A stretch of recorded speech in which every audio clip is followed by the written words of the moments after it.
Is this considered week 2, but it's week 1? Say hi. But answer my question. Is this week 2? Or I'm is this labeling week it 1? as week 1. Okay. Because you never know, right? Yeah. Yeah. We'll just get started in a minute. We're wanting to make sure everything is going. Do you see me? If you're there, comment. Hi, Maggie. Hey, kitty, kitty, kitty, kitty. Well, hello. And goodbye.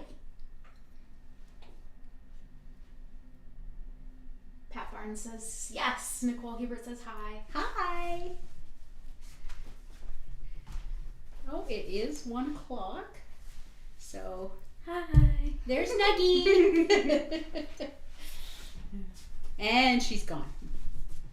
Just giving everybody a couple minutes here just to get involved or join us. Drinking my tea. Staple of quilting. So, 101, I guess we can start. So, hello everybody. Welcome to week 1, aka week 2. But welcome to week 1 of our sew along. We're actually going to be sewing today. So if you haven't joined the Facebook group, make sure that you join our Facebook group so you can download the cutting instructions. They were up there this morning. And I was on the YouTube, and it looks like we have 93 members on our Facebook page. So that's really exciting. So if you're joining us today, comment in the comments below and tell me where you're from. That's always really exciting for us to hear where everybody is from. So Tiffany has the computer set up as well. So as we go along, we're hoping that, you know, if something's not clear or if I'm not making sense to doing what we're doing, please comment or ask questions right away. If you put a Q at the beginning of your comment, then we'll know exactly it's a question that needs to be answered. That's not necessary. It doesn't matter? No. Okay, it doesn't matter. Alrighty. So, yeah, so that's pretty much it right there. Don't forget to like and subscribe to the YouTube channel. And let's get started. So very first thing that we're going to do, I guess I'll have to put down my tea. So you have got your fabric, and we have our instruction sheet here. Really important, I feel, anyways, is don't forget to do up an actual swatch sheet of your actual fabrics. It really comes in really good. If you see the download this morning that you were supposed to download of our block, you can see it just says fabric 1, fabric 2, fabric 3. So I just use this together, and I know exactly which fabric in my kit is going to be the one that I need for the block this week. So well, let's just go over a few of the general quilting tools that we may need today or along with the weeks that are coming. And you can say hello to Nugget again. And there's Nugget. And of course, if you're like us, you have to sew with your cat. They are our quilt police. They make sure that our seams are all perfect. Alrighty, so what do we need for quilting? So some of the basic supplies that I like. Now remember, everything is geared towards, you know, you're going to figure out what you like the best, and we all give you suggestions, or any teacher gives you suggestions of the things that we like to use. So one of the things that I was shocked is thread. We have top quality quilting fabric. Let's use a top quality thread. I love the Aurifil 50 weight thread. It's low lint, so we don't have to clean our machines as often, but there's less thread buildup because it's such a fine thread. And also a benefit to that is when I fill up a bobbin, it goes a lot farther. So along with thread, we want a good needle. Regular thread, normally we use an 80 universal for our piecing. With this nice thin thread, I personally like a 70. If you're having any maybe skip stitches or thread like that, especially if you're using a batik fabric, sometimes a microtext will help as well. So basic tools. Also, I love to use a really nice, fine, sharp pin. Two of my favorites are the Clover silk pins or the Bohan. They're 1 3/8 of an inch by 0.4 millimeters. So they're very fine, very sharp, and they don't distort your seams. I also like using a purple thing, and you will see me using that as we get to sew, and I get to use that to hold things so they don't slide sideways. We'll also need a couple good marking tools. So on the back, when we're doing half square triangles and stuff, writing on the back of our fabric, I will use a friction marker, or I will actually use a mechanical pencil. So especially if I'm trying to draw a line that's precise, sewing on a line, if I use a regular width pencil, the line can get too thick. That's why I like a mechanical, or I like a friction marker. One caveat right now for friction markers that I do want to mention: don't use them on the good side of your fabric. Don't use them for drawing quilting lines and then sewing on top. Friction markers were not ever made for fabric. They work wonderfully because they come off, but the problem is they can come back again, especially in our Northern Ontario in our cold weather. Or also, if you had this beautiful quilt and then it was in an airplane, sending it to a quilt show, your lines could come back, and then you would have all these little black lines all over your beautiful quilt. So on the front of a quilt, I use either a wash away. I've got two here. The Clover one is like a felt tip pen. The Soline Stylet is like a ballpoint pen. So those are both blue water erase that I erase as soon as I can. Or I love chalk, white chalk on a black fabric or on a dark fabric. So those are the tools that I think are musts. We have a couple other tools that are, I'm going to keep my friction marker and I'm going to get rid of these. I have some pins over there, but I do need my purple thing as we sew.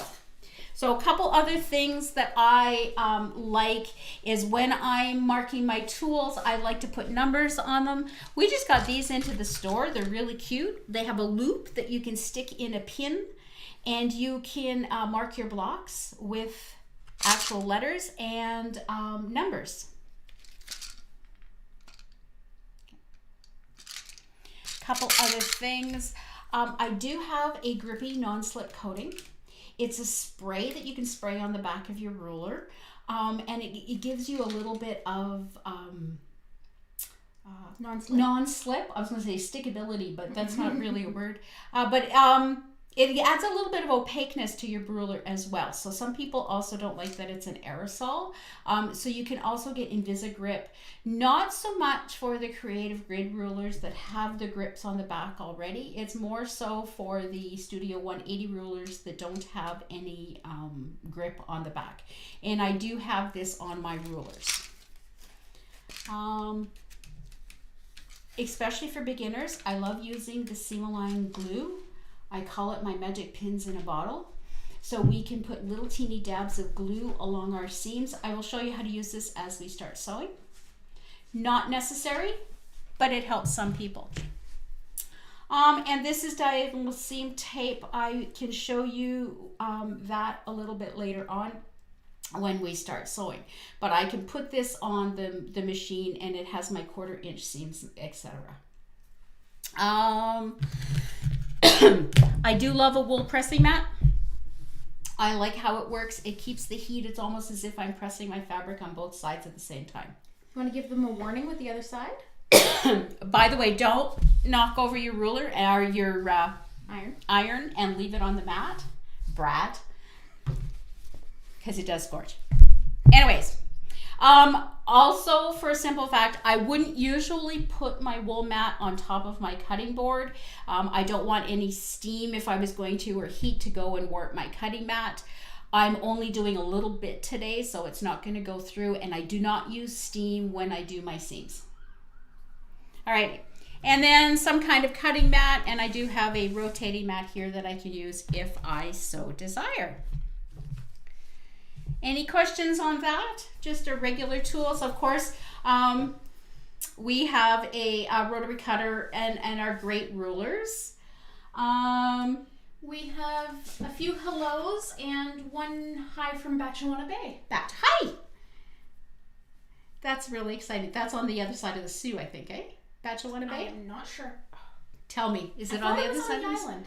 Batchawana Bay? I don't think so. I could be wrong. Okay, you're going to have to clarify that for us. I'll Google it. Yeah, you go ahead and you Google it. Okay, so did you get your cutting instructions? Are you all ready to go? Let's get some cutting. So instead of me walking in front of the camera, can I have this? Absolutely. Thank you. So this week we needed fabrics 1, 2, 4, and 5. So the first block that we're doing is the Hourglass star. Also, if you didn't have an hourglass in the center on the corners, it would be, I believe, an Ohio star. So we've got our cutting, and we're going to need a couple tools for today. Oh, it's about halfway between the Sioux and Wawa. Ah, there you go. We may be using the Quilter's Magic Wand. And then we will be trimming up with these rulers. I will show you both methods. I know I will explain why I like one better than the other. Ooh, we also have a hello from Pancake Bay and from Kitchener. Oh, hi. Oh, specifically from a parking lot in Kitchener. A parking lot in Kitchener? Okay. Okay, so let's just get the sewing machine going, and we're just going to back up the camera for a little bit, and we're going to get going. Get down to the good stuff.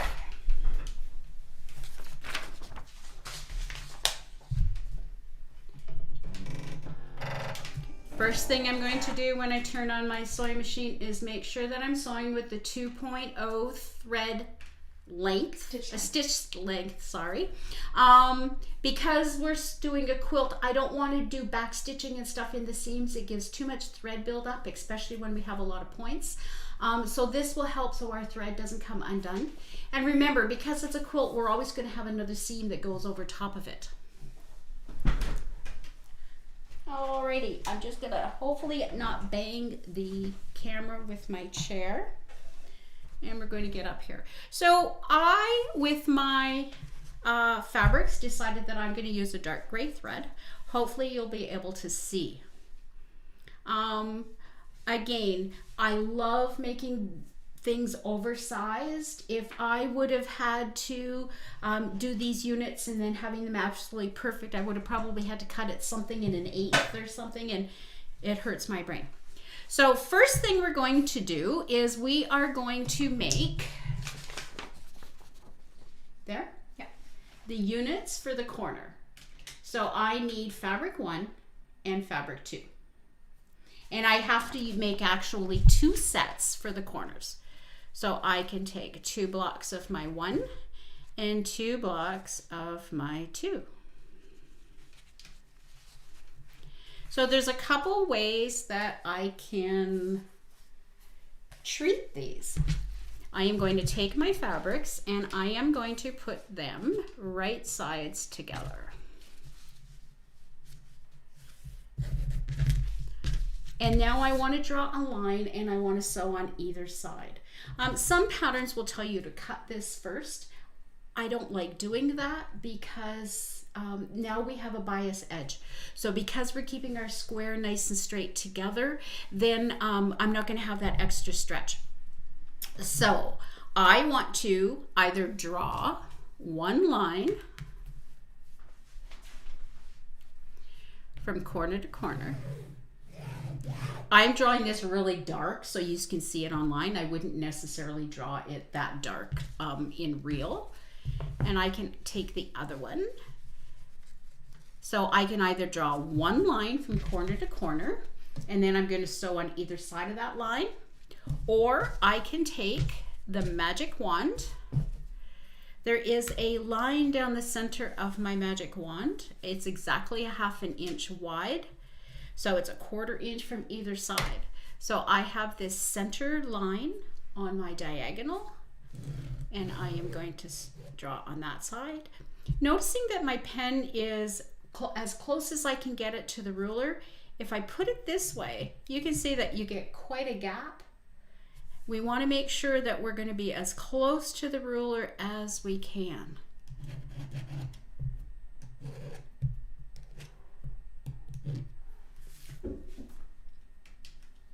So let's start sewing.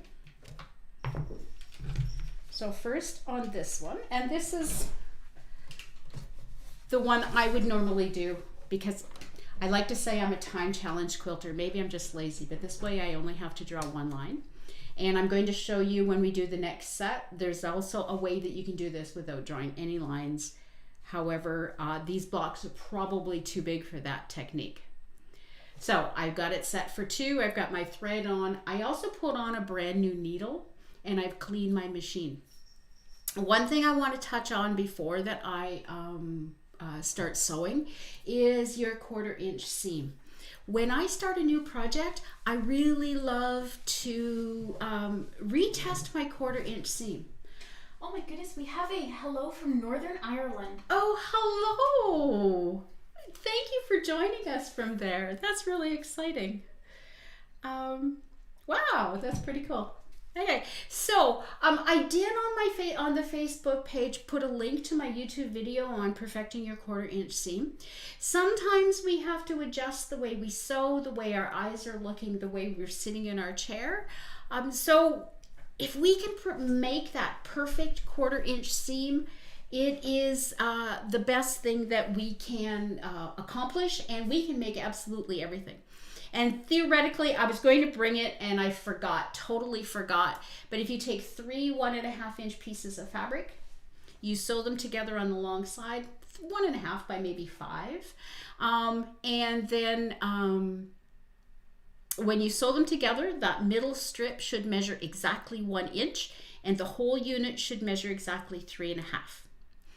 If it doesn't, then you have to either adjust where you're placing your fabric, or where you can move your needle to the left and the right, and go from there. Do it again, give it a test, and make sure that you're right on, and life is going to be great. That being said, again, that's why I love making my blocks oversized, because I can take some of that little stress out of it. So I'm going to make my blocks. If my seam's not quite perfect, it'll be okay. I have some fudge room. When I'm sewing my units together, that's when I have to have that perfect 1/4 inch seam. So let's sew. So I'm going to sew on one side of this. Excuse the shaking. I can flip it around and sew back down on the other side.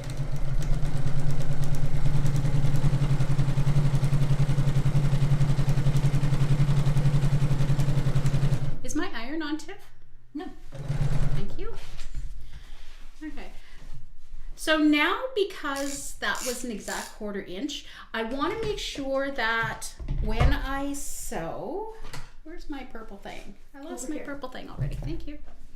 I want to sew just to say that I'm on the inside of this line. It'll just give me that little bit of fudge room. Again, because the thickness of our lead, etc., we want to make sure that we have enough seam that we can trim up. One of the things that I love to do is chain piece. So this one is already in my machine. I like to sew with my needle in the down position. I can lift my foot just a little bit. I can slide this up to where I can see where my needle is. I can see it in the slot of my foot. And now off I go.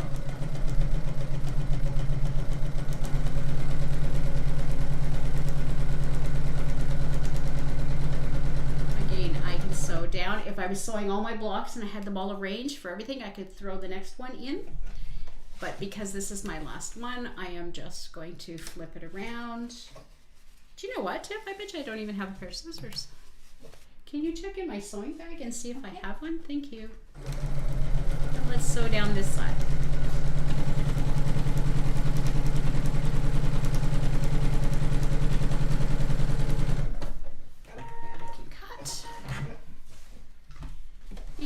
Off we go. So now I have my units. So now what I want to do is cut them apart. You do not have scissors. I do not have scissors in the pocket? You'll have to use the rotary cutter. Okay. I thought I did.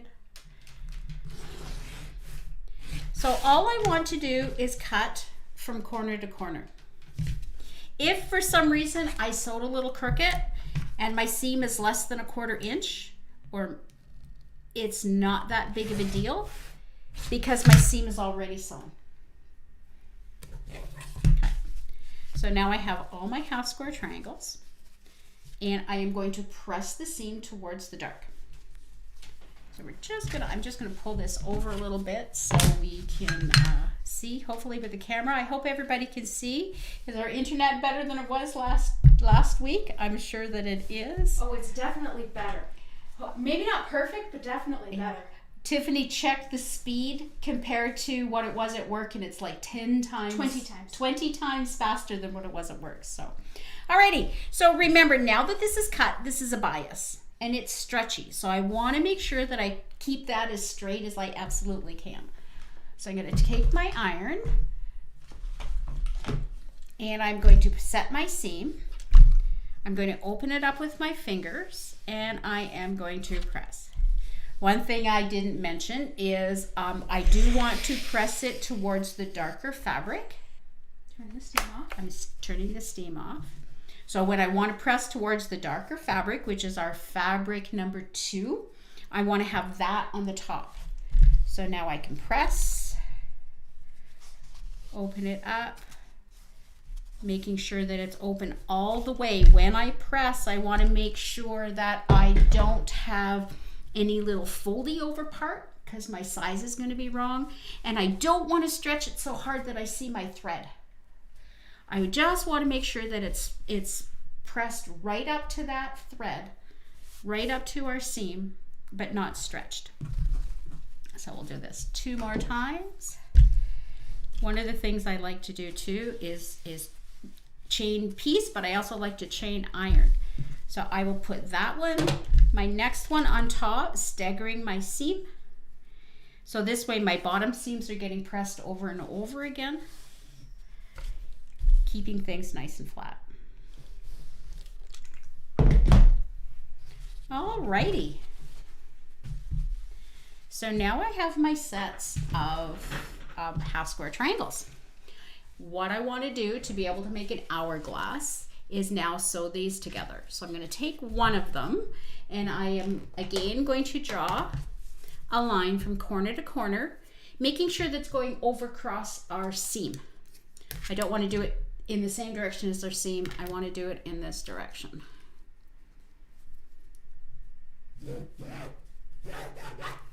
And you're drawing on the back of your block. Absolutely. Not the front, but the back. So now I'm going to place these right sides together, and I want the same fabric to be on opposite sides. The most important place that I have to match is right here in the center. We've pressed both of them towards the dark, so our seams are going to nest together nicely. So I want to make sure that things are lined up, and I want to make sure that that spot right there is nested. When I placed my 2 fabrics together, you can see that I staggered, one's a little off. Not a big deal because I have that fudge room built in. I can feel an actual lump there. So I'm manipulating my fabric, I'm jiggling it with my fingers until it feels nice and smooth. Make sure the seams are lined up, not the edges. That's what you're trying to say. Yes. Absolutely. So I can peek. I don't know if I can show you, but I want those seams just to be nested really nicely, nice and tight. There's no gap. And I can put a pin here. Sometimes people like to put a pin on both sides. That's totally up to you. When I put a pin, I like to pin the bottom seam so I know exactly it's supposed to be going up. I want to make sure I'm pinning that so it doesn't go in the wrong direction when I start sewing it. The sewing machines have the little bumps and thumps and stuff, and it'll catch your seam allowance and flip it in the wrong direction. Alrighty, so we're all lined up there. Again, I'm sewing on both sides of the drawn line on the diagonal. So I'm going to sew right up to my pin. I don't like sewing through pins because it can, if you hit it with your needle, it can break your needle, it can break your pin, it can throw the timing off on your sewing machine. So what I like to do is I like to pull it just a little bit out of the way that I can grab it. So right up to my pin, because I want to make sure that that's holding everything where I've tried to keep it from. And now I can take it out and continue on. I can flip this around and we'll just go back down the other side.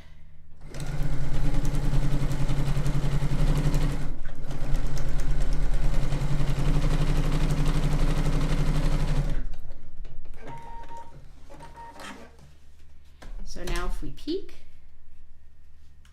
I have one hourglass block on this side, and I have one hourglass block or quarter square triangle block on this side, and I need two more. And that's where these ones come in. Again, let's draw a line from corner to corner. Or again, if I wanted to, I could draw the two lines.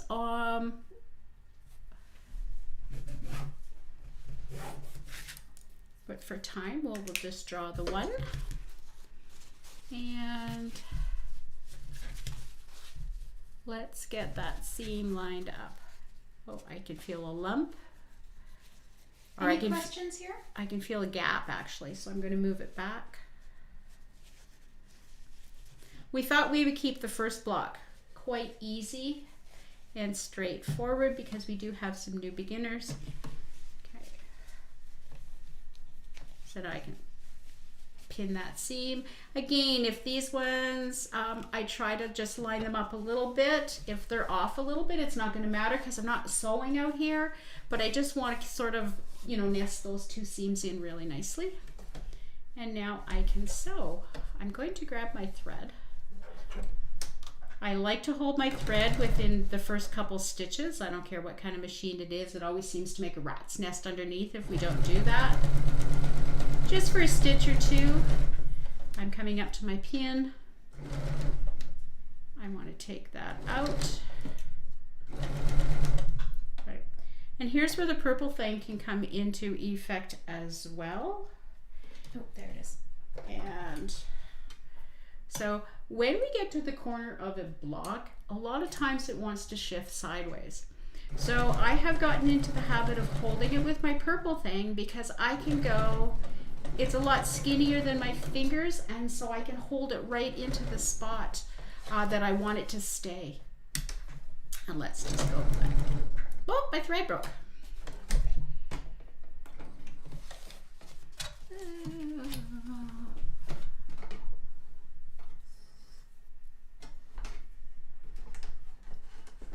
Let's not hope, or let's hope that I'm not having issues.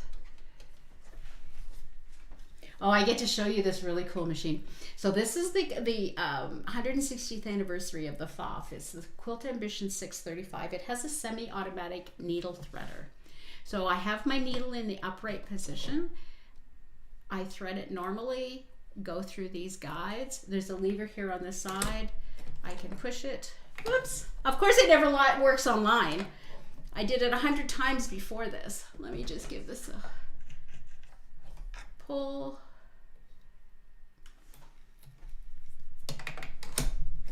And off you go. There it is. Ta-da! Threaded. Okay, let's try that again. So I've got the one sewn, and here's the other side that I need. Now I'm going to hold both threads because they're both up at the top. That's going to probably happen quite a bit. The lower the presser foot. My other machine at home automatically lowers the presser foot. So I decided I'd carry the smaller one today. So that may happen a while. So if the thing beeps, it'll be because I forgot to put my presser foot down. I'm just going to double check because I was jiggling my block. I want to make sure that that stayed and I can feel that it's nice and tight together. I'm going to sew down this side. And now we're ready to cut them apart. Note, this is a quarter thick enough to be able to cut, but please don't cut with this ruler. You have no place for your fingers. And also it's too soft of plastic. There was somebody in my store the other day that was using it, and it just made me cringe because I really didn't want anybody to get hurt. It's also really easy to nick with your rotary cutter, and it's a softer plastic than most rulers. Ask me how I know. And then you don't have your perfect quarter inch seam, which is exactly why you bought that. So that's right. Just don't do it. Oh. Alrighty. Let's just cut this one open, and then we're going to press. Okay, so let's work one at a time, and I'm hoping we'll be able to see these online. Tiffany, I don't know if you're going to be able to zoom in here a little bit, because what I want to do now is spin my seam. If I open this up this way like we would normally press, I have a lot of bulk in my seam allowance right here. So what I want to do is spin my seams. So all my seams will be going around the circle, and you will get a much nicer point in the center. Because you can see how thick it is here. So now we want to spin our seam. So how do we do that? This is the seam that we just sewed, and this is our previous seam. I want to just unpick this down to the other seam. I don't want to cut it off. This seam's going to keep it from unraveling. I'm going to flip it around, and I am going to unpick this side as well. Now when I turn it over this way, I can push my seams in opposite directions. I can't see. You can't see? You so you can see I pushed my seams in opposite directions, so I have like a little forepatch here. And now I'm going to I just finger pressed it. I'm just going to go to the iron and press it. I want to press it on the right side. I did a little bit on the back just to keep it where I want it to go. I'm going to give it a nice press here.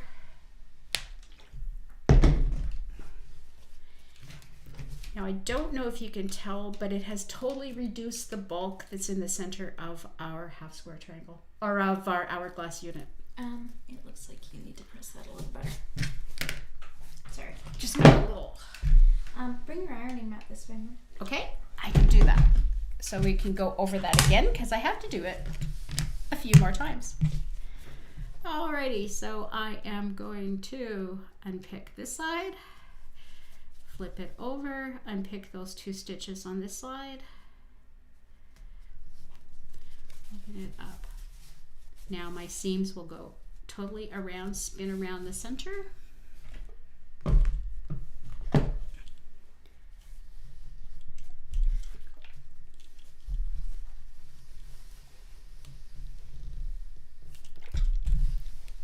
And there we go. Again, it's the one thing with the cordless irons. I have to make sure that I put it back on the stand or it cools off. Unpick this side. Unpick this side. Now show this, take your hand out of the way and show what you're doing here. Okay, so how can we do this? So these seams are going in this direction now because it's the other side of the half square triangle. So I want to keep all my seams going in the right direction. So if I press them sideways, all of a sudden you get that little forepatch that's right in the center. And then we can press. Give a little press on this side just to keep them going in the direction that I want them to go.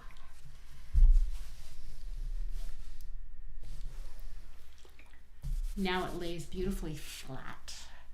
One of the things that I was going to mention that I forgot, I will tell you as I go with this. When I'm making when I am making a quarter square triangle unit or the hourglass unit, if I take the finished size of my block, so this block I wanted it to be 4 inches, so I took that 4-inch, and finished means once it's into the quilt, it's minus the seam allowances, it's what you see, so it's a 4-inch block. I want to cut my fabric 1.5 inches bigger than the finished size. So that means because this was a 4-inch finished block, I cut my fabric at 5.5.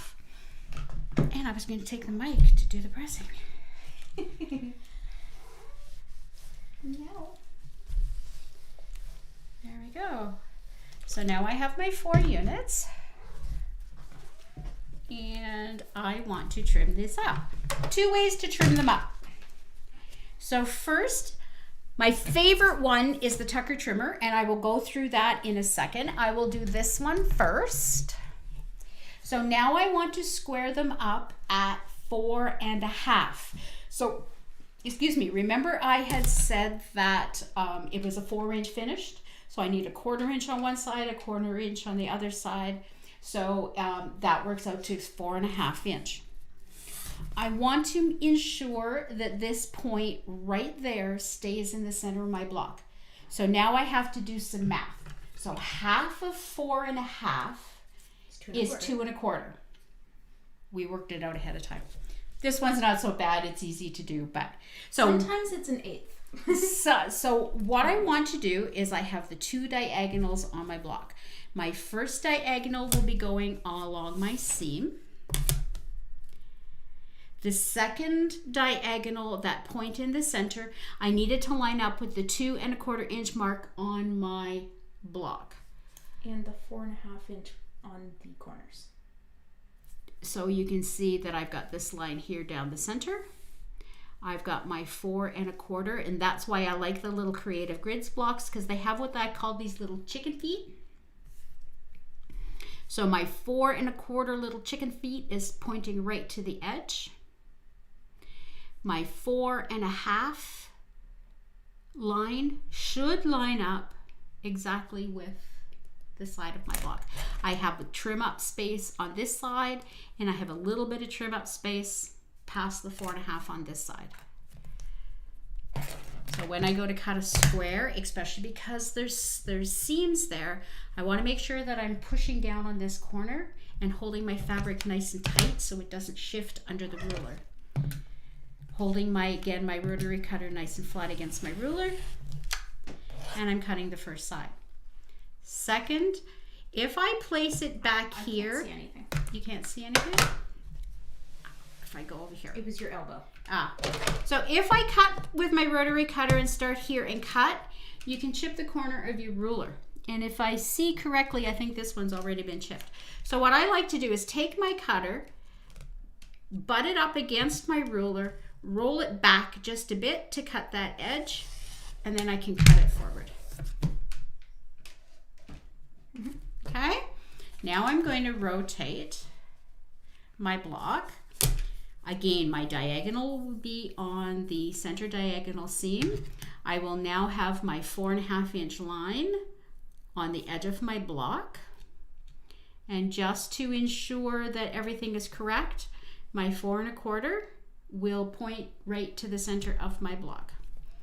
Again, holding that corner where the seam is, pressing and pressing. Just to recap that, I can't physically cut because I'm not good enough for that, but if you are a lefty, all you're going to do is put your 1 1/4 up in the upper left. We're still going to find that 2.25 inch line, the 2.25 inch point, line it up there, and you're going to cut with your left hand, flip it around and do it the same as the other one. Again, we can go over this. Cindy, use the other ruler. I will. I have 4 to do. So I was just going to go over it one more Yeah, time. but that's the advised one. Okay, yeah. You're right, because I'd rather use this one. So, easy math, but you do have to figure out those points. Why do I like the Tucker trimmer? Well, because it has double diagonals. I have a whole moon here, and that's for scoring up if I was using whole sides. This is the side that I want because I need to score up to a half size. So it's a half moon. So I have a constant diagonal, and that's going to go from my right to my left. There. Yeah, there's a glare from the light. Okay. So that will go on my seam in that direction. And then you can see there's this 4.5 inch dotted line. That's going to just go onto my seam in the other direction. And that will automatically find the center for me with no math. Life is good. But I still have to hold that corner. And then I'm going to cut. And now I'm going to pick up my ruler and I'm going to take my upper right corner, put it into my bottom left so I can trim up the other two sides. Now I'm going to take that 1/2 inch line. It's going to go on the edge of my block. I am also going to take that diagonal, put it on my seams. Everything lines up quite well. And I can trim, and I just have a little bit that I can trim on that side, but that's okay. That's probably the block that shifted on me a little bit. Remember, there was that one that didn't quite line up with the other one, but I had enough fudge room. Now, I'll remind you that you have a rotating mat. I do have a rotating mat. I can use that. It's going to bump my sewing machine though. Okay, so if you were left-handed, easy peasy. One of the things that Deb Tucker has, all her instructions show left hand cutting and right hand cutting. So that is absolutely wonderful. So again, left hand side, my constant diagonal, my 4.5 goes on my other seam. Lining it up. Let's live dangerously. See, this rotary cutter doesn't work. Can I have that one? This one's ambidextrous. Again, so I can cut.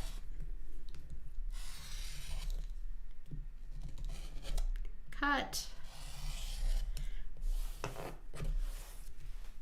I'm going to rotate upper left to bottom right. Now my 4.5 inch lines are going to go on the edge. My two crossing seams cross in the middle.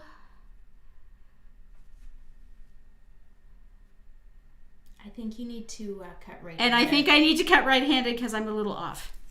Oh no, it's not. It's pretty good. But I really can't do it that way. Because I don't have a spare block, I want to do it in the right hand. Okay. Is there any questions on that?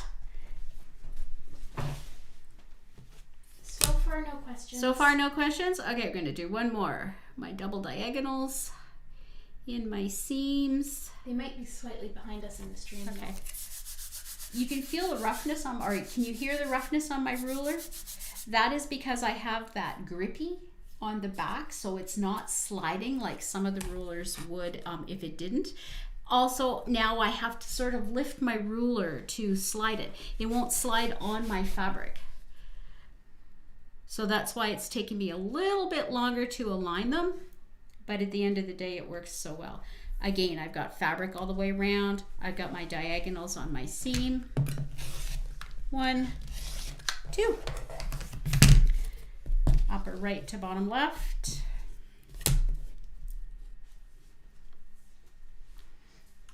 Lining them up. Cutting. Cutting. And there we go. So there is the first set of Hourglass blocks. Woo! I almost knocked the light over. Okay, so let's grab our instruction page. And we have to do this one more time. That being said, this is enough for the one block. We will also have to do this more or a second time for the lap, and we're gonna also have to do it like 6 times for the queen size. So I've lost my fabrics. Tiff, where did they go? Oh, back here. Okay. So the center block again is going to be exactly the same. We are going to take a 2 and a 6, and we are going to do the identical half square triangles and then sew them into hourglasses. I can just leave that there. This doesn't work for the diagonal seam tape that I was telling you because they're too long.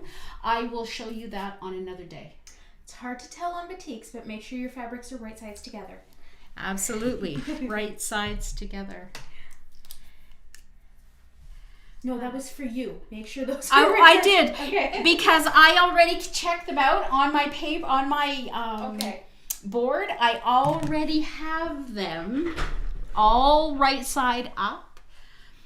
Again, somebody's going, what?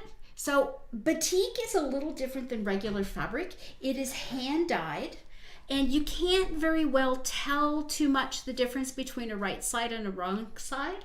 With this fabric number 2, the pattern's a little bit more distinct on the one side than it is on the other.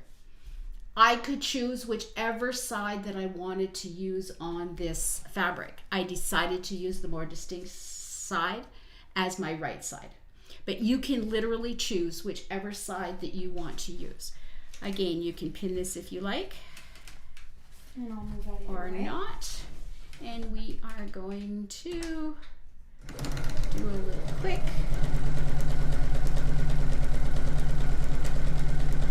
So up to my pin. Move in front of the machine.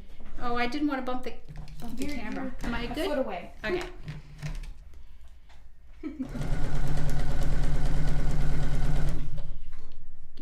Holding my corner from sliding sideways, and I can whip this around and just sew down the other side. I'm going to put my needle in the down position and lift my foot because my thread I see is caught on my foot, and I just want to get that in there. There we go. Put my foot back down. And off we go.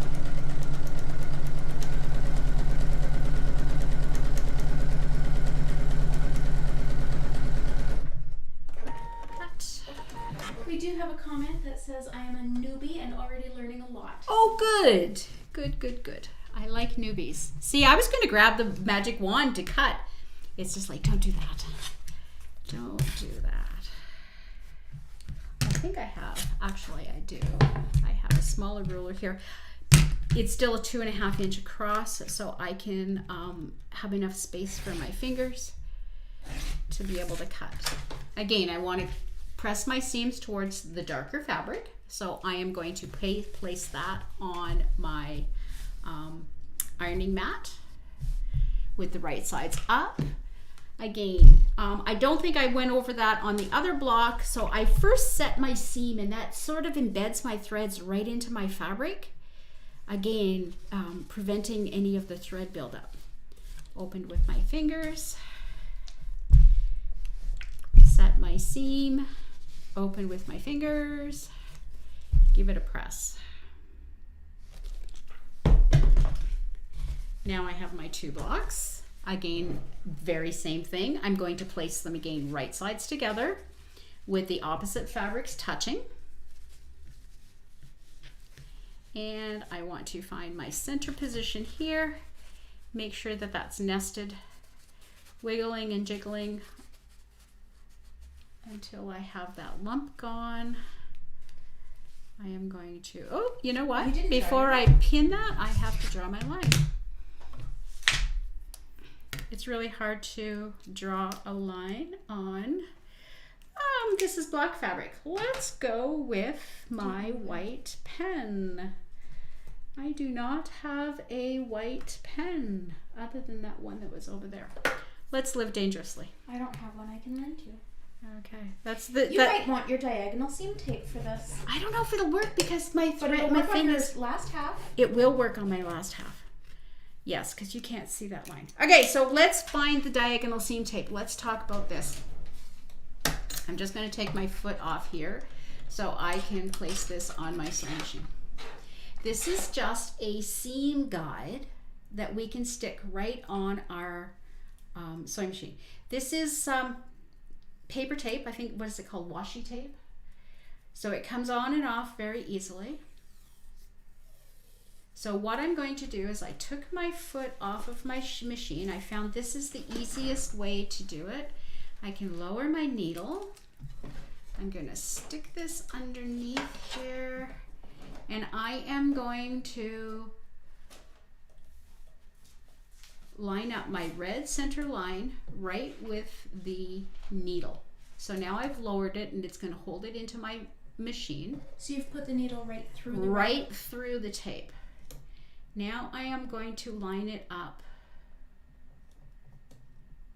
the best that I can, nice and straight. And I'll place it for the full length of my machine. Now, I've covered my feed dogs. So, I don't have a knife. I'm just going to cheat and use my rotary cutter. Don't let anybody say you should show. Don't tell anybody I'm using it on paper. So I want to cut it right here. Actually, I want to cut it right here on the beginning of our table. So now I can take this off of my feed dogs. While I'm at it, I am just, because this is the little door that I have to open up to change my bobbin. So I'm also going to cut it on this side of the little door. Whoops.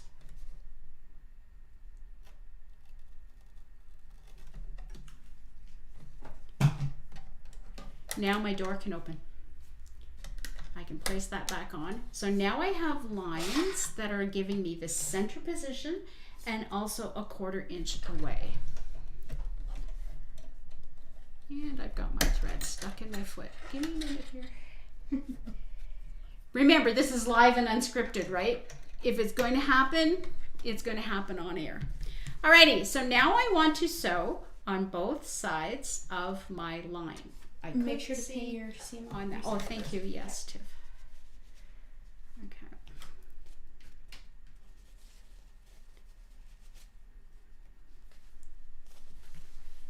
Pressing that seam. So I can see my line up here, so that's really great. Again, let me just grab my thread so I can hold it. Have my needle in the down position. So I've taken 2 stitches. So I can watch this line here on this side. So now you can see that it has cleared the edge of my machine. So the corner of my block lines up with this 1/4 inch line. So I'm going to stop looking at my foot and my needle, and I am going to look at this point right here. I am going to hold my fabric, so I am going to follow all the way up. That being said, I have to make sure that I take my needle out first, or my pin. I don't want to sew over my pin. So now I'm going to concentrate here, and I'm watching that up. So now I have a pretty good line there. I can go on this side because I can eyeball here, and I can see that black line a little bit. I know you can't see it on camera. So I could line it up here, and I can follow that line that I drew down this side. But I do also have the 1/4 inch here. I don't have a 1/4 inch foot on this side, so I can't do it that way. I have my 1/4 inch foot does it. Yeah, the Fofs have another foot and a clear foot that has the 1/4 inch on both sides, so that I can do that. So you're just going to have to trust me that I can see my line. Are you able to flip the block over? No, it's still black on the other side. No, it's still black on the other side. Okay. One thing is I use this all the time at home. My big sewing machine at home is in a table. So I have a really flat extension table with it. So I can see my diagonal seam tape sticks out quite far. So I use it all the time. Because like I said, it's not that I'm lazy, I'm just time challenged. So then I don't have to draw lines. But also it works really well for smaller blocks. Even for this with a line, I can still see where my corner's going on that 1/4 inch. Oh, we got a hello from Newfoundland. Oh, hi! We were there last summer. What a beautiful province. We had so much fun. We got to watch whales and seen an iceberg. Tiny little iceberg. Tiny little iceberg, but it was an iceberg. It was off season for the iceberg. Okay, let's see how good we did. Yep, they're matching pretty well. I'm supposed to peek first, I think, before I tell you. Yep, they're good. All right, so that was pretty quick. no, it's good though. I'll show you. I'll show you once we iron it. Again, I want to take my heavier flower-headed pin, and I am going to spin these seams as well. One side, two sides. These seams go in this direction.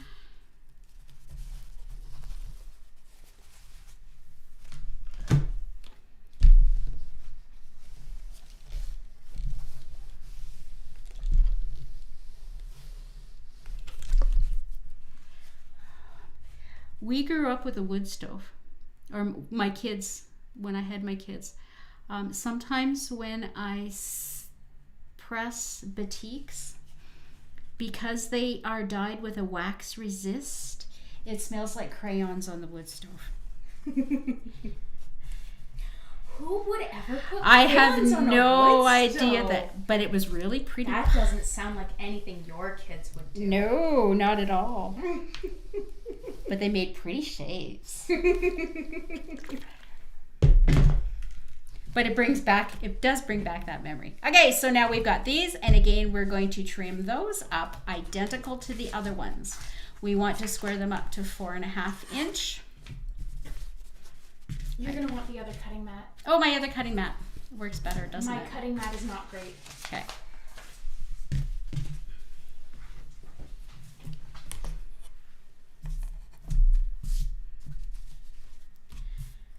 Again, do you want me to go over this one? We can go over this one more time. Again, we're squaring up to 4.5. So I got to find that 2.25 inch line right there. That goes on the point. My diagonal goes down my diagonal. I see that there's fabric all the way around. I am going to support that corner. Side up, roll back, side forward. Perfect upper right corner. Now down to the bottom left. My 4.5 inch lines on my edge of my block. My diagonal is on my diagonal. That 2.25 is pointing right to my corner, or my center. And I'm going to square, roll back, and square. One more block.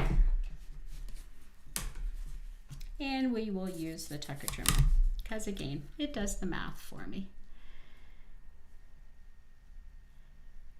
Diagonals on the diagonal.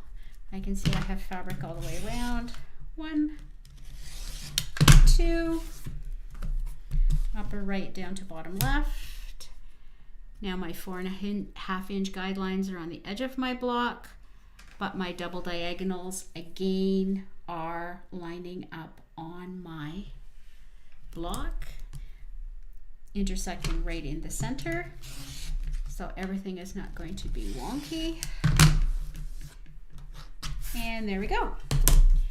So now we have 4 more blocks that we have to do for our, 4 more units that we have to do for our block.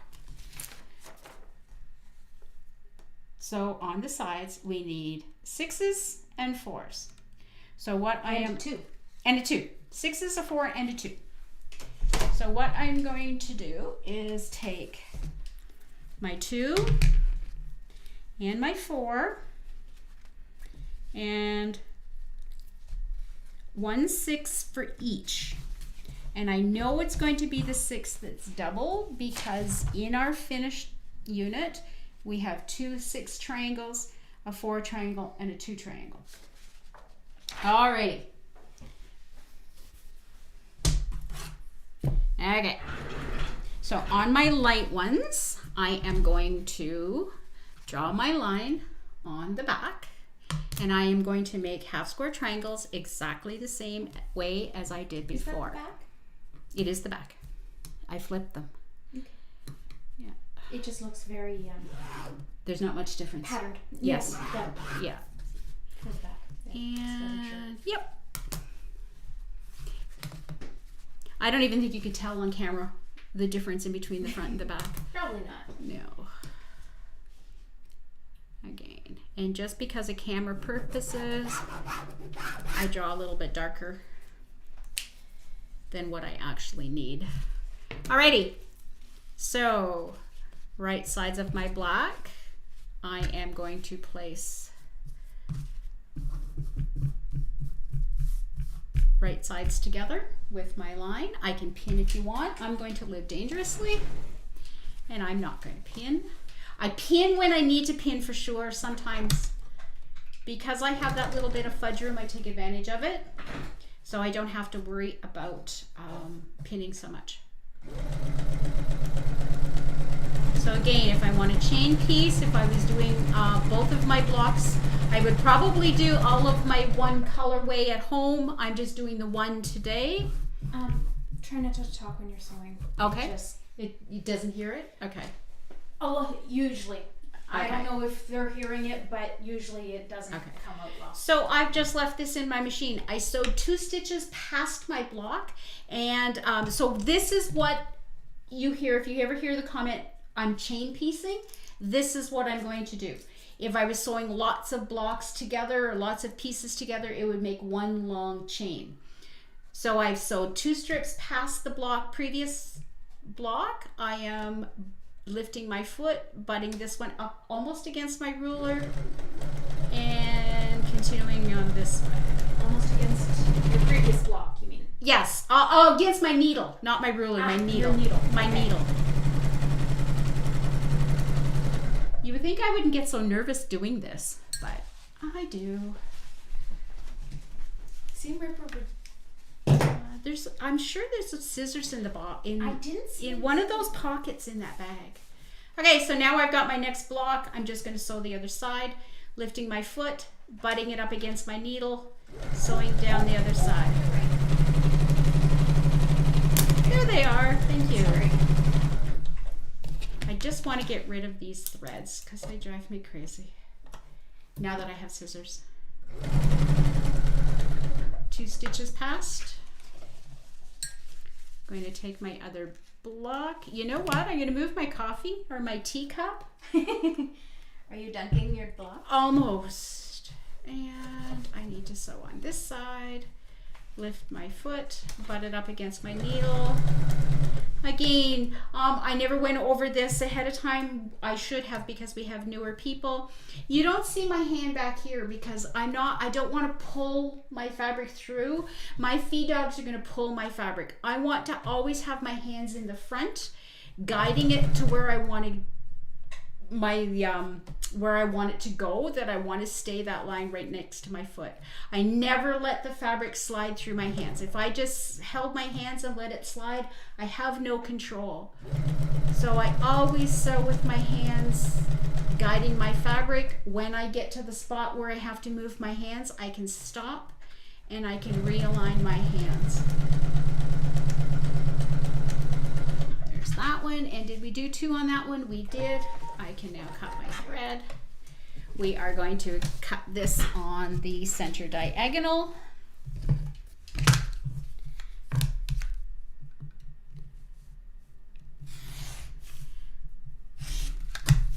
That's another thing I didn't go over. My ruler's too short to cut all the way, but easy to do this again because I've already have my seams. But if I start and cut up to the end of my ruler, if I hold my rotary cutter right there, I can just move my ruler up. It will rotate on this, find the corner, and off I go. All right, so now I want to press towards the dark. So I'm pressing towards the black. Would you like the longer ruler? It's fine. It's fine. Again, set my seam, open it with my fingers, press, set my seam, open it with my fingers, making sure that it's not going into a rainbow. We love rainbows, but not in our quilt blocks. Curved, you mean? Curved. Yeah. Yeah. Because it's a bias, it can curve quite easily. Another reason why we don't use steam on this point, if I did press a little bit of curve into that seam, if I was using steam, it would set it right in there and I'd have a really hard time getting it out. Alrighty, so now I have two different color blocks. I have one with fabric 1 and fabric 6, and one with fabric 4 and fabric 6. I'm going to make another hourglass block, so I'm going to put them together. Again, making sure that the fabric 6 is opposite on our blocks. So, and if you want to make sure that you're doing it right, if you just fold the one edge back and peek, you will see the hourglass that we need to have. Let's draw our line on here. This time I need the longer ruler. If you're having a hard time seeing it on the blue, there's no reason why you can't sew it on the white. Would mechanical pencil be easier to see in the black? I don't know, let's take a look and see. For you, at least. Yeah. Well, here's a really good point. My ruler's upside down. I don't know if you can zoom in on that. What's ending up happening is my writing on that's normally on the back of the room, my ruler is on the top. So the line that a lot of times that I would put on the quilt, it's not lining up. If you turn it this way, you can see now that the line is against my fabric and it is going to line up much better. I can see that better, Tiffany. Good. Okay, and I'm going to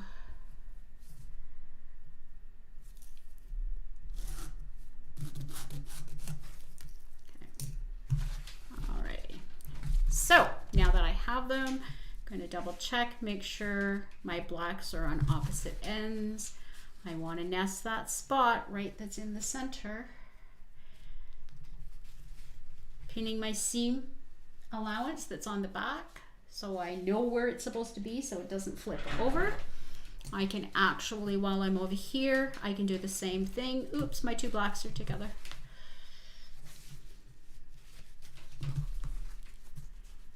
I want to jiggle those and wiggle those till that lumpness. I would love to say, see, feel it. You can feel the lump. Jiggle it until you can't. Alrighty, so now I'm just going to bump over and I am going to do my sewing on this one.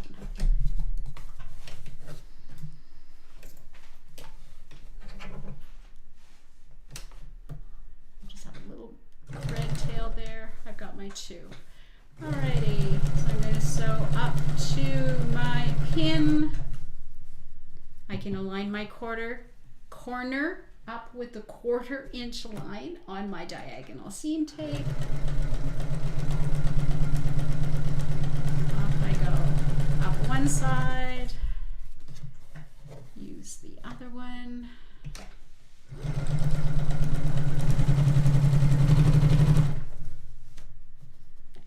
So I'm going to sew a little bit faster because I find that it doesn't jiggle as much.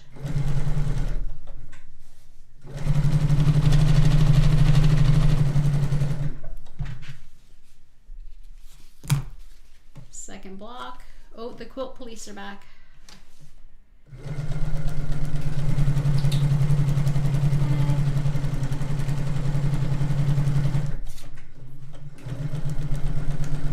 Say hi to your fans, Nugget.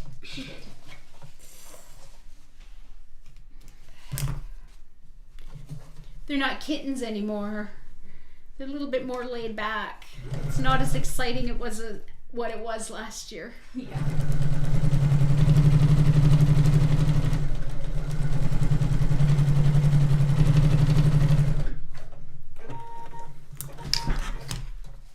Okie dokie. Whoops. I am going to cut those apart on, not that ruler, on the diagonal.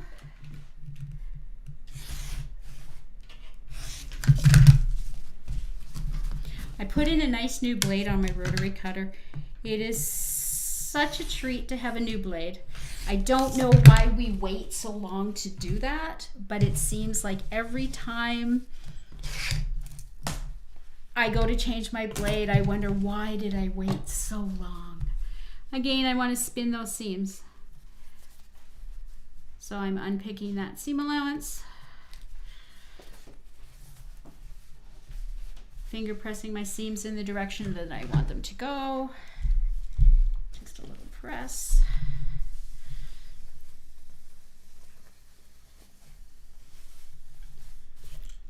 That way. This one goes that way. And off we go.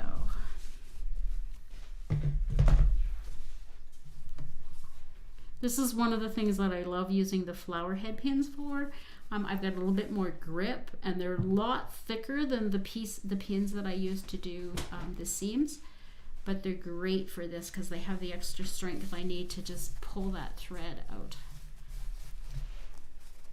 Got my little 4 patch again, so this seam's going in this direction, this seam's going in that direction, so I do sort of press my iron a little bit in those.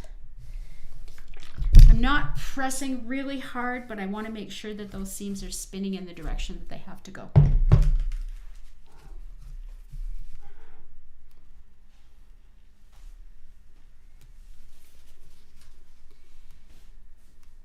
One more.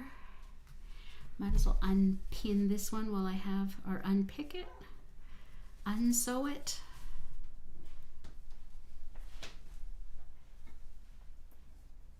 There we go. Again, checking the direction of my seams, because one goes in one direction usually and one goes in the other direction. And that's just the nature of the beast.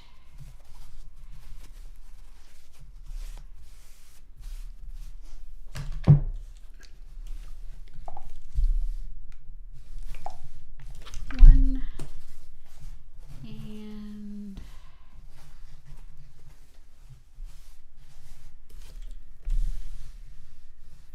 two.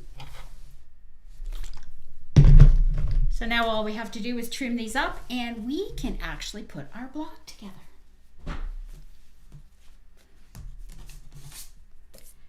Whoops, I want the half edge. So 4.5 again, squaring them up identical to the other ones.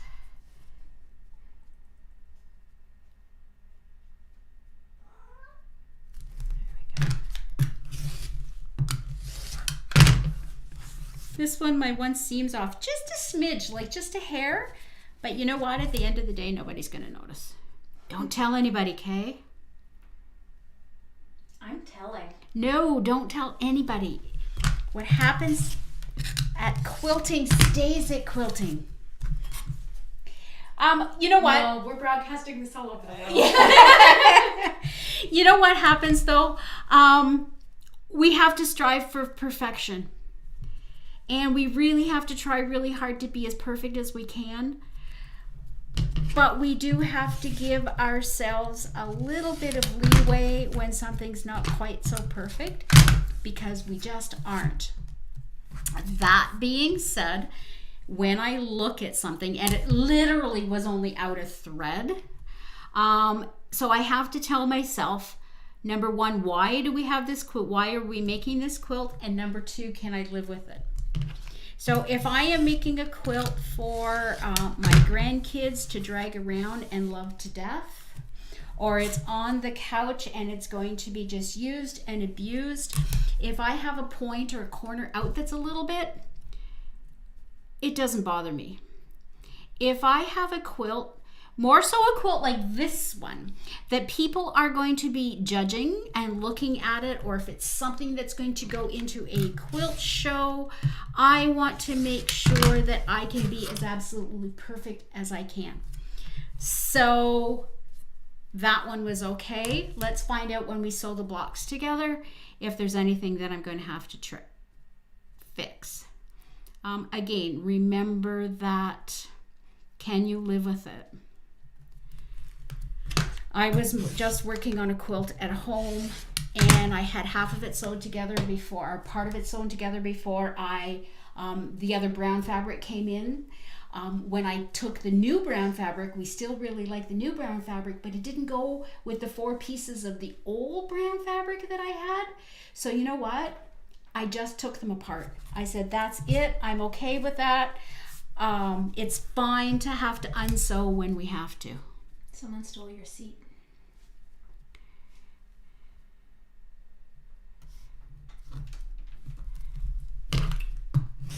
So don't be upset if you have to unsew. If we're gonna sew, we're gonna have to unsew. We don't have a seat anymore. If you don't like it, don't leave it in. I have learned that because there's another quilt that comes out of my closet once in a while, and it has some fabric in there that I just wish I would have fixed, but it was already sewn together. It drives me crazy. As soon as I put that quilt out, I see that fabric right away and say, why didn't I change it? So those are the ones that you definitely should be changing. Alrighty, so I have all my blocks for my, all my units done for my block. What we are going to do is we are going to take the center block and place it on our design board. And now we are going to do the blocks that we just made.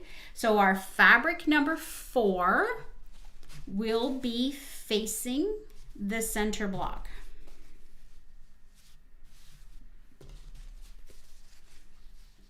So you can see it sort of makes a square in the center.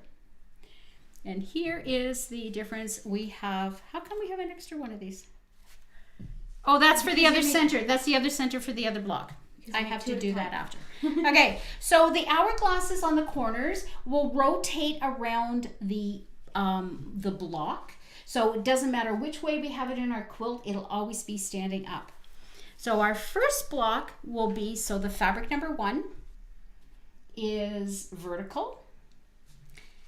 The second corner, our fabric number 1 is horizontal.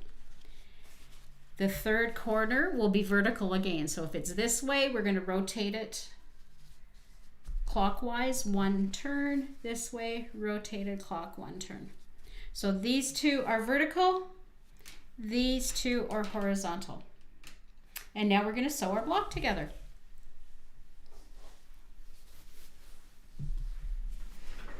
I love these design boards. It wasn't wrong, just the batik I think looks better that way. Okay, thank you, Tiffany. I can get in here. All right, so now what I want to do is I want to sew my block together. So I'm first going to sew rows, and then I will sew my rows together to finish the block. Here's where I have to try my very hardest to use that perfect seam that we have strived to perfect. So you can either sew these rows together first or these rows, it really doesn't matter. I've always done them horizontally, so that's the way I like to do it. So I'm going to butt these 2 together. And actually those seams seem to be nesting very nicely. I am going to put, when I sew blocks and rows together, I love to use pins. Not that pin. I'm not sure exactly what happened to that one. It hasn't made it into the sharps. It hasn't. So my lines, my corners are lined up. My seams are nested nicely.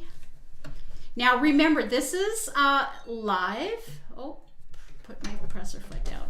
And we have not made this quilt before, so we are all working at the same time with this quilt. So let's find out what's going to happen with all our seams. Are they all going to be as perfect as this first one? We'll find out. Or are they nesting nicely on this? This one nested absolutely perfectly. Okay, I can leave that in my machine just like that. Again, it's helping control those threads for me, and I'm going to go to the next two. These ones don't nest so well. Let me just double check and see if I flip this one around. Nope, doesn't work. So now we're going to have a lot of bulk on the one side, and as well as on this side. Here's one thing that I like to do. Because we've squared up, it should fit absolutely perfect. If, just to line them up to pin them, if I press this top seam in the opposite direction, I can literally feel that those are butted up perfectly, and I can put my pin in there. I will be sewing with my seam back in the direction that they were going to go. Same with this one. I can take my top one. Make sure you didn't rotate your block. I can butt them up in there. Absolutely. You want to make sure that you're sewing on the side that has the blue for this second row. Yeah. That's a good point. I'll show them on the next one. Okay. So it's a little bit thicker. Sometimes our sewing machine has a little bit of issue going over a thick seam like that. If you're having a lot of trouble and you haven't changed your needle in a long time, it may be because it has a dull needle, and also a 70 needle works. A 70 needle, a thinner one, but a dull needle, change your needle, it'll go through a little bit better. So I can just slowly go until it catches my fabrics, and you can see that it just helped itself along. I can also drop my speed, and off I go. Now that I have the diagonal seam tape on there, so people that are new and are having problems with their seam, with this sewing machine, I know that my fabric lines up right along the edge of this little toe right there with no fabric on the right side. It just so happens that you can see the edge of my block is lining totally right up with the black line on my diagonal seam tape. It's just giving me another little place that I can look. So I'm going to sew up to about there. I'm going to take my pin out, and I am going to grab this seam allowance. It's going to want to flip up on my toes and flip in the wrong direction. So I can grab that with my purple thing, go slowly, and make sure that that seam is staying exactly where I need it to stay. I'm going to go to my second block. Make sure when you're picking up your blocks, I didn't mention that before, Tiffany reminded me, I like to say I'm closing it like a book, and I am sewing this seam. If you don't pick them up that way, you're really going to have to think. So if you close it like this and take it around and flip it and have to sew this, there was a whole lot of sides that I might not be sewing on the right side. I'm just going to press back. So that's why I always like to lay them out. I'm going to take the one on the right, place it right side together with the one on the left, and this is the seam that I'm going to sew.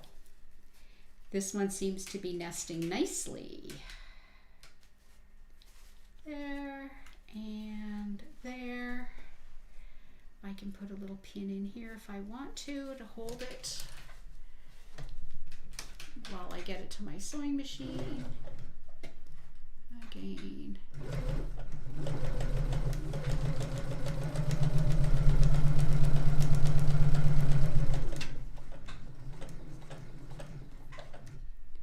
I was sewing very slowly there, as you noticed, so I could make sure that my needle was going to catch my seam and it didn't get flipped. Sewing right back. My fabric, my finger is right beside my foot, really tightly holding my fabric from going sideways. Cut. Now there's two things that you can do. Some people love to keep them attached, and it's going to keep your order. So now what I would do is just pick up my next blocks and sew. Me, not so much liking that idea. Sometimes I do it, sometimes I don't, but I lay it down and I just clip those little seams. And I am going to place the next block on those 2 rows. So again, block on the right, flip to the block on the left. Seams are nesting very nicely. So it's just the one in the center that we had issues with. So that's not too bad. Nesting that nicely.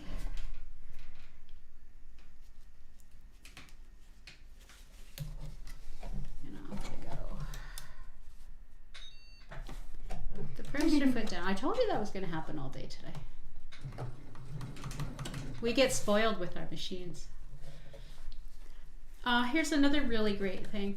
A lot of times in between our needles, our fabric can shift. So just because I pinned here and pinned here doesn't mean my block is totally lined up. So what I'm going to do is I always do, and I forget to mention it, sew up to my pin. I have my needle in the down position, so now I can adjust things if I have to. I make sure that my fabric is lined up absolutely perfect, that nothing shifted underneath. So now that it is, I can continue on. And so again, you can see that my hand is guiding that block, keeping my fingers right tight to my foot, holding that fabric from shifting. With all the seams, etc., it really wants to shift. So we want to make sure that it doesn't. This side is nesting. And this side is nesting. So that's not too bad if we only have one set of seams that isn't hopefully the vertical row nesting. We'll find out on that one, eh? Yeah. Caught it. Adjusting, making sure everything's lined up. My hand is guiding my fabric. It's not sliding. My fabric never slides under my fingers. I need my purple thing for that, not the needle. And one more.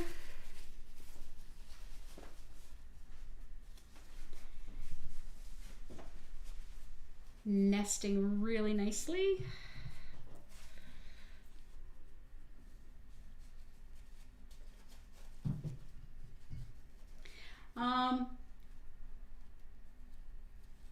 Again, that is why most pattern designers make the quilt a couple times before you actually start doing the pattern, just in case things don't work and there's something that we could fix.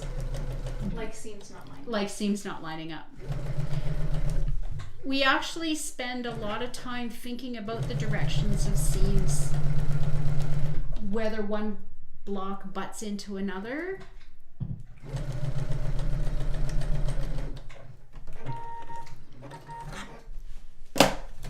It does help things go together quite nicely. Alrighty. So here we go. Oop, that one got flipped. I can just rotate that around. Now I want to press these seams. And we're going to talk about seams here for a moment. Again, we want our seams to nest. Oops. There is a... I'm sorry, I'm stuck. Am I stuck? Yeah, there we go. Got it? Okay. Sorry. Let's just turn these rows upside down so we can see our seams. Remember how we reduced the bulk here on the corners by spinning our seam? It's a little bit more difficult to do that on a block like this. I bet you we could. I bet you we could as we sew them together. There's also the thought that we could press our seams open. To press your seams open, you would literally use your iron and press the seams in opposite directions.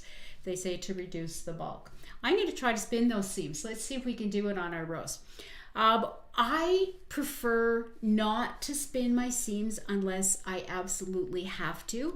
And I do have a couple reasons. You mean you prefer not to press them open? Not to press them open. That's right. What did I say? Spin them. Spin them, yeah. I prefer not to press my seams open if I can help it. And there's two different reasons why I do that. I feel that if you press your seam open, and I don't know if you will be able to see this or not, all that's holding it together is actually the thread. When we press it to the side, the edge of our fabric is pushed over onto this direction, so it's protecting our seam for two different things. If it's open, our batting might be able to migrate through that. And if we do press our seams open, we can no longer stitch in the ditch when we're quilting our quilt.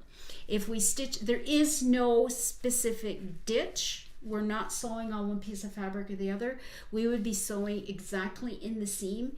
If our needle of our sewing machine hit the thread, it could tear it. It could come undone. So that's why I don't prefer to use open seams. But I think we should be able to spin these. So let's press our seams in on the top and the bottom rows, and we're going to press it out on the center. The only reason why I'm deciding to do that is because if I press them in, they are going to be pressing towards my darker fabric, and I won't have a shadow of a seam on our background. Alrighty, so let's grab our pressing mat. And I cannot press sitting down, so I'm going to have to press standing up. So this one I'm going to be pressing towards the dark. That means I want to have my dark on the top.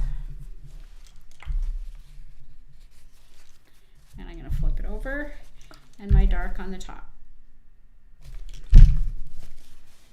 This one I'm going to press towards the inside. That one went in. This one went out. So I'm going to press it towards my fabric number 4, I believe it is. It's catching. When I went to go press this, something happened that you couldn't see. When I went to go press it like this, my iron caught on my seam. That's why I stopped and opened it with my fingers. If I would have kept going and pressing my iron, I would have ended up pressing my seam too much and I would have been able to see my thread.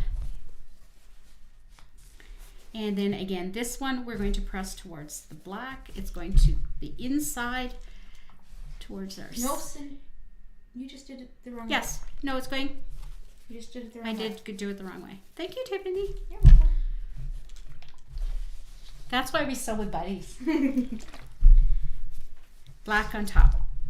Press towards the black. Okay, so now I'm going to just double check, make sure everything didn't get mixed up. I've got vertical, horizontal.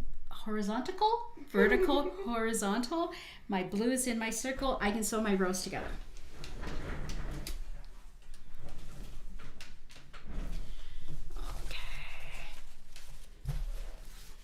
So now we've got a lot of seam here, and we have the intersection of points.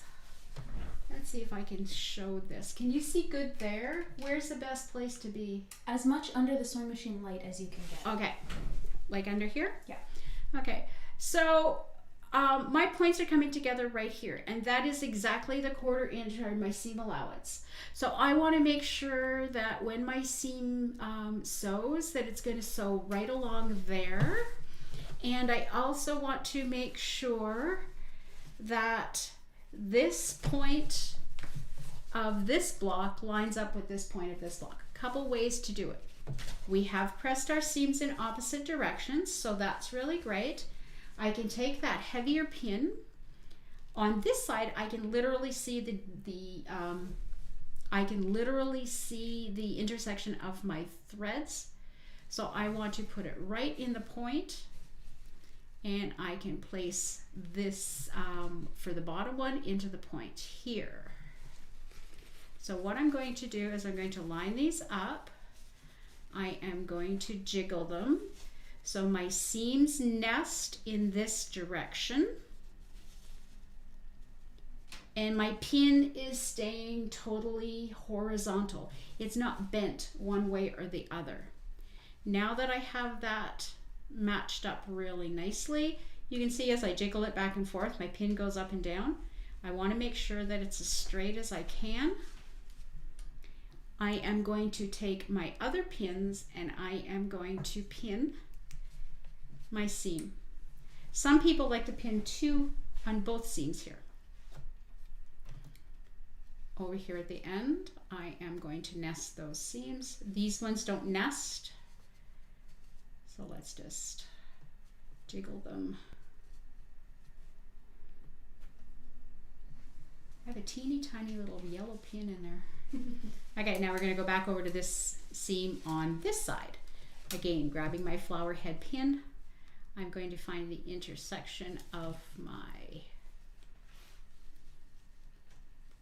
point, which is right there. It's up a little bit from this one. This one didn't line up exactly perfect. So let's see what happens once I sew it together. Into this one, I might have to adjust that one. That must have been the block when you trimmed, you said wasn't perfect. That might be the block that wasn't perfect, yeah.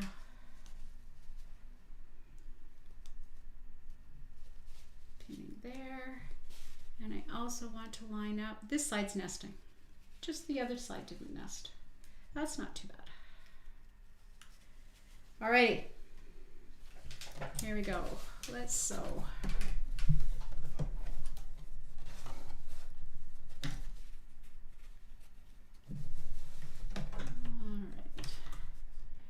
Alright. Stitches in. I want to make sure everything is lined up. And I'm going to start sewing down to this pin. A lot of bulk there. I want to make sure that my seam on the bottom is going in the right direction. I'm going to press up to my pin. My stitch line that I'm just going to be sewing right now, I want it to hit the intersection of these other 2 seams just to say that it's a thread onto the right. And if it is a perfect world, it would automatically hit that spot. If it doesn't, we can move our fabric a little bit one way or the other to try to hit it. So I like to sew slow at this place. It's starting to be a little cranky. Hump jumper. Do you have the hump jumper? I don't know. I'll have to look after I'm finished this seam. And I'll show you what a hump jumper is.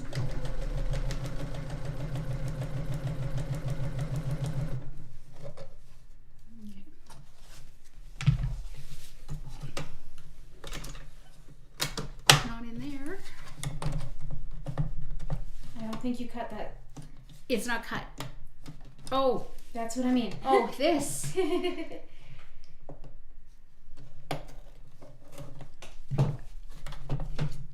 I do. So, does your sewing machine come with something like this? And I know we use this end in our Pfaff machines to put in the bottom needle. This little skinny end is for something pretty cool that we don't use that we really, really should. So I'm going to try and zoom on it. Too close.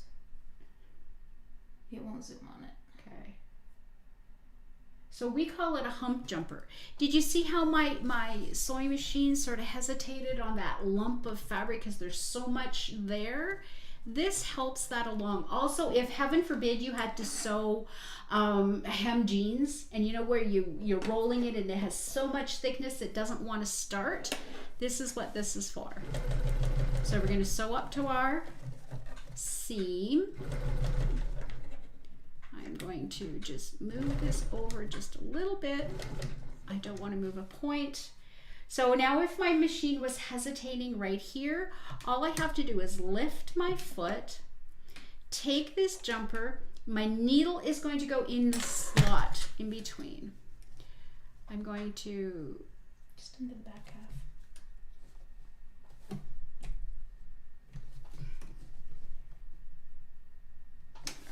Okay, so now what it's doing is instead of my foot being at an angle, or it would actually be this way at an angle trying to get over the hump, it is making my foot level and it will go over much smoother.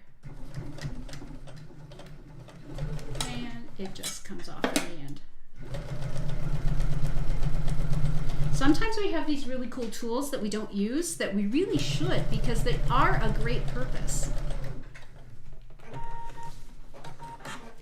Let's check that seam that was off a little bit. Let's see how it is. That one's perfect. This one's off just a little bit, but you know what? I think I'm gonna live with that. Let's try to spin these seams. Again, so what I'm going to do is take this seam that was sewn previously, pick it down to the other one, and I am going to pick this one as well.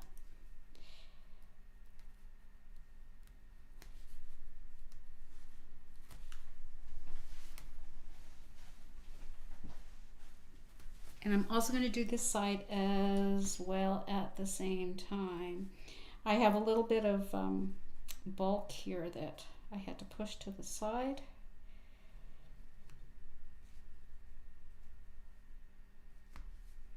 And yes, I know we're sewing with the 2 and it's a little tight to be able to undo, but it's much better than becoming undone and using a thicker stitch or a wider stitch. Longer?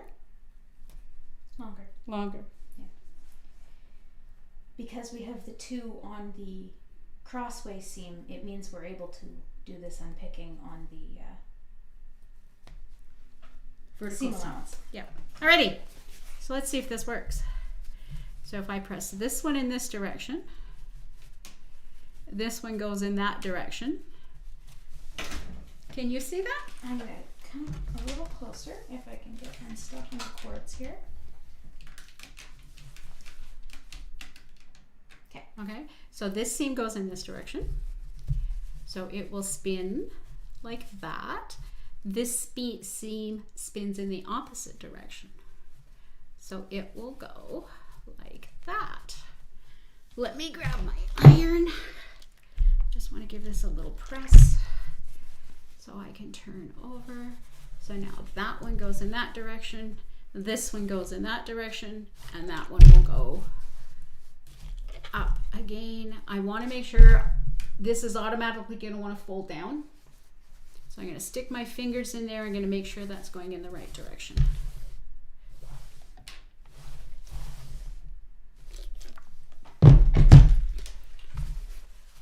So now we have spun seams there. And I know it's hard. Once you start sewing your block, you will feel the difference in the bulk in between what it would have been if we would have just pressed them in one direction to this. So we've got one last seam to do. I like just pressing with, sewing with the bigger block on the bottom. It really doesn't make one difference one way or the other. I am going to nest my seams.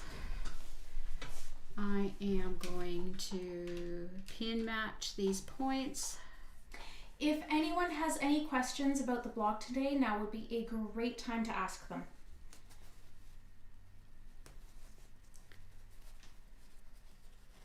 My seams are nested. My pin is horizontal. And I'm good to go. Oops. Again, the one on the bottom here isn't nesting, but that's okay. Whoops, not that pin.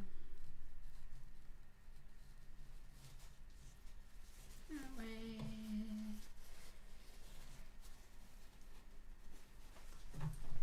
I'm going to find that intersection of my stitching of the previous block, point of this block, nesting my seams. Whoops, I forgot to pin it first. And this side nests wonderfully.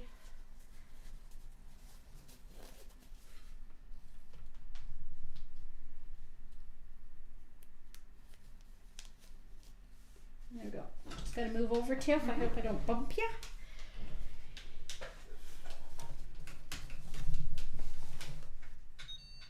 Put the foot down.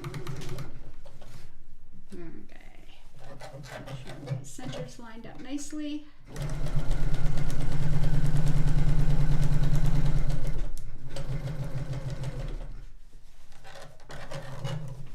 want to make sure that that side's lined up before I get into my seam.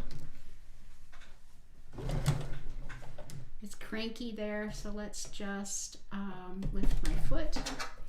Just going to stick that in there just to hold the back of my foot up. Off we go.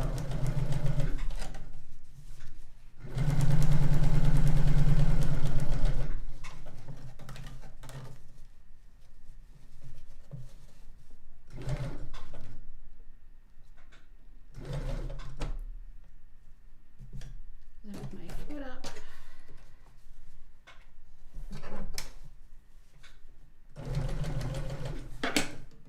So if you have one of those that came with your sewing machine, give it a try. Tell me what you think.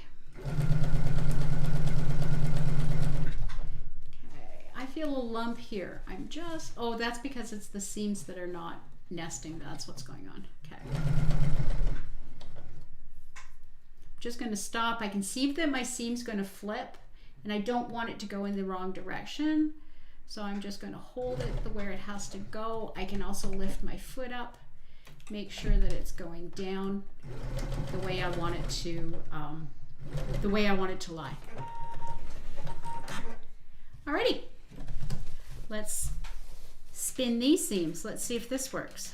It worked fine on the other side, so normally we spin seams with units, but we don't spin them too much when we're sewing the block together.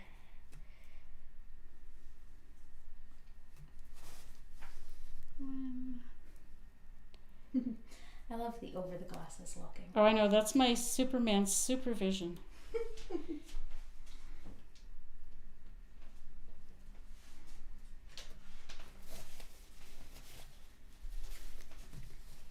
And then this side.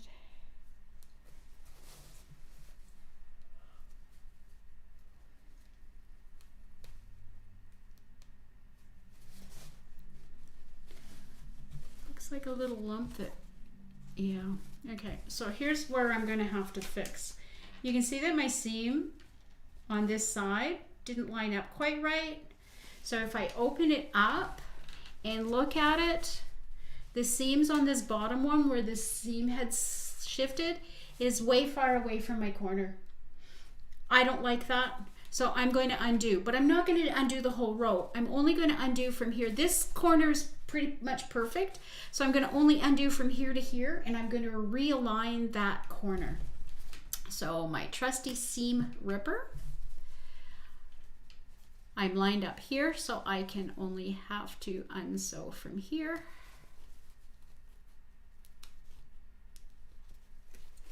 And oh, we've pretty much got all of it over here, so let's just go all the way and get that done. Now, did you know what the little ball's for on your seam rippers? If you have a sharp seam ripper, just careful of your seam. Not there. So a sharp seam ripper. If it's a dull seam ripper, that doesn't work. So this one's fairly new. So I can put the ball underneath my seam and I can just give it a little push. Careful. Once it hits to the seam there, I'm going to stop because it's going to want to get caught on the fabric and I don't want to cut my fabric. So let's just rip some seams, or sorry, rip some stitches past my seam. Again, laying it nice and flat on my table. I can give this a little push. If there's any resistance, I stop because I want to make sure that it's only cutting my threads and not my fabric.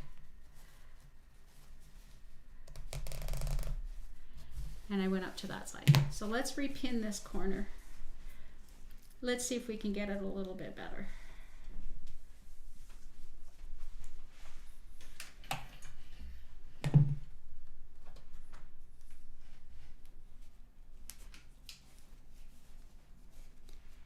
And because I have already stitched, I am just going to put a couple extra pins on this one, just in case I stretched something. Now, you know what? I'm going to go past this seam for a certain reason.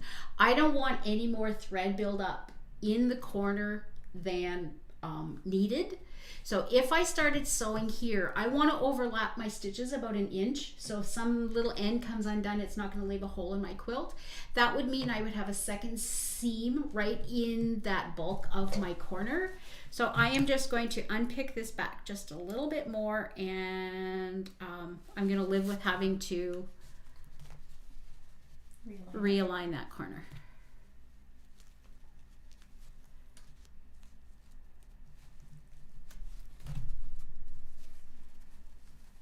Just need a little bit more room there.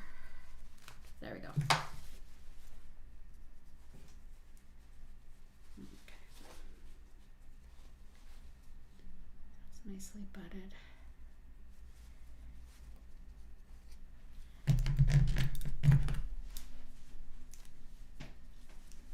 Alrighty.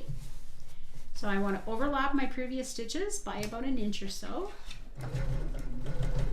And let's just get these corners done again.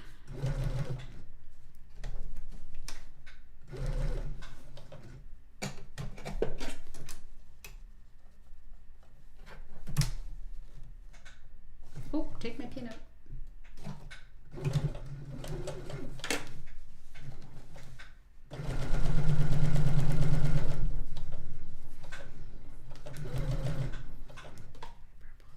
Got a little bit of bulk here, and probably part of it is because my pin, maybe a little bit because it's stretched because we unpicked it, but I'm just making sure that that bulk stays where I want it to go. Tuck that back under my presser foot. I've hit that seam. Oh, it went right over this time really nicely.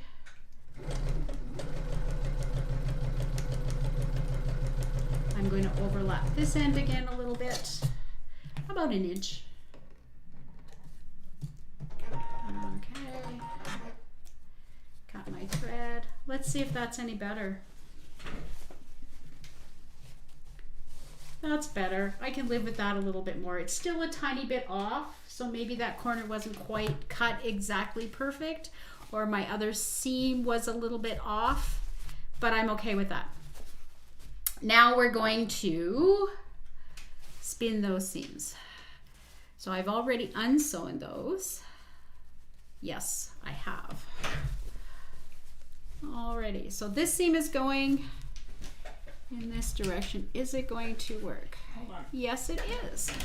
Oh, Oh, sorry. Did I catch you? Yeah. Okay. Oopsie. Okay. Okay, so it's going opposite our diagonals, but it's still fine. It's these 4 seams here that we're spinning right now. So it definitely is reducing our bulk. So do you see what I mean? Like the center seams were already pressed, these diagonal seams. So it's just these 4 that I'm worried about. So that one works, and then this one goes in this direction. So now these ones will go in this direction. I will jiggle this. Now I have a little pinwheel block in there because of the other corners. It's so cute. So now I want. Oh, don't move it. Don't move it. You didn't see? It looks like a teeny weeny little pinwheel. Alrighty. I want to make sure that it It's hard to stays. zoom that close. Sorry, I'm faster than you are. Okay, so this seam is going down. This seam is going to go up. I have some stitches here on that one that I unsewed. I'm just going to take that extra thread out of there.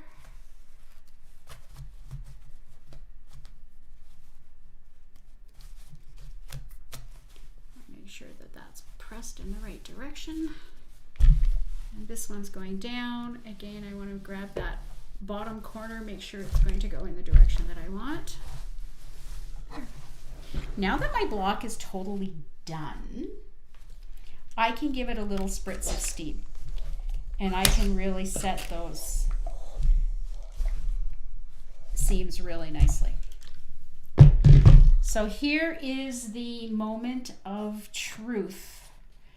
And I did not bring a 12.5-inch ruler. You goose. Okay, so our block should measure exactly 12.5. If it doesn't, that means the seams that I just sewed should be fixed. I cannot, if it was too big, I cannot just cut the edges off, because all we have on the edges past our corners is a 1/4 inch. So if I trimmed a too big block down to size, I would lose all those little points. So it's that 1/4 inch seam that we were trying so hard to manage is the one that I would have to fix. Okay, I hate doing this live on camera.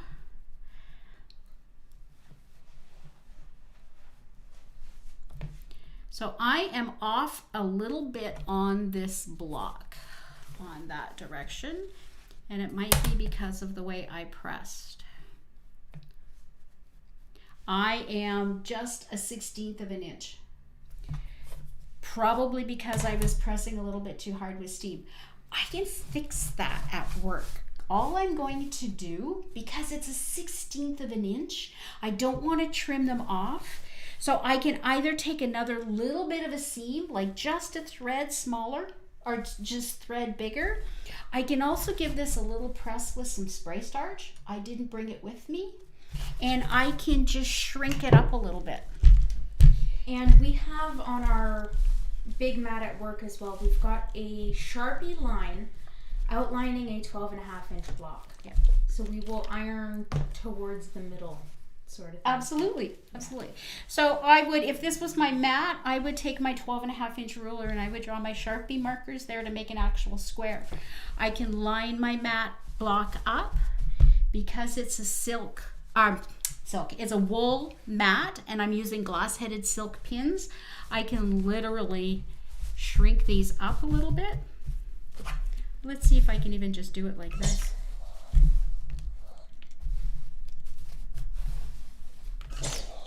But the starch will be our friend in this situation. Probably because I was just doing a little bit too aggressive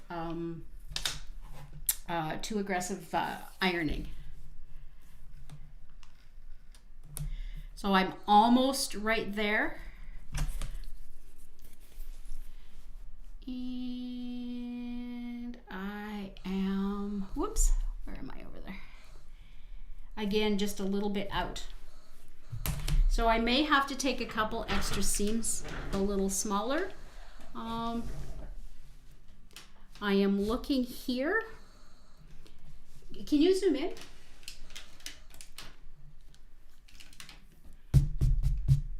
Okay. So can you see right here? Right there at that point, I'm not lined up to my corner. So I am thinking that shifted a little bit. So if I go back and unsew this and squish it in a little bit, and probably this whole seam, just a thread or two, I will get my block back to the size that it has to be. I will post on Facebook what I did to get this block to shrink back. Again, I would do it live if I had my stuff here, but unfortunately, I did not bring the starch.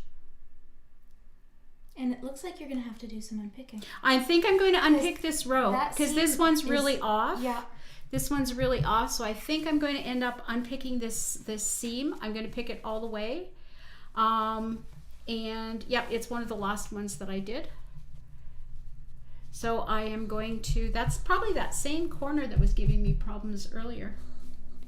So I am going to take that apart. What time is it? So it's 3 o'clock. So what? This is why, if your square doesn't line up right when you're making the hourglass, maybe you should make a new one. Oh, shush.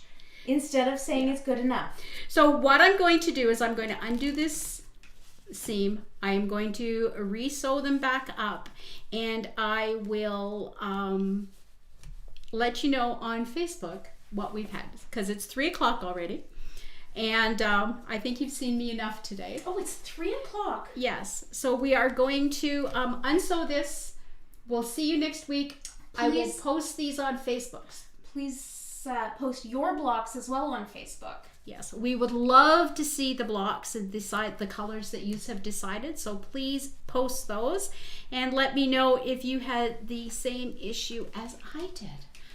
So, so that's all for today, folks. So don't forget to like and subscribe to our YouTube channel, and happy quilting, everyone. See you next Monday. Bye.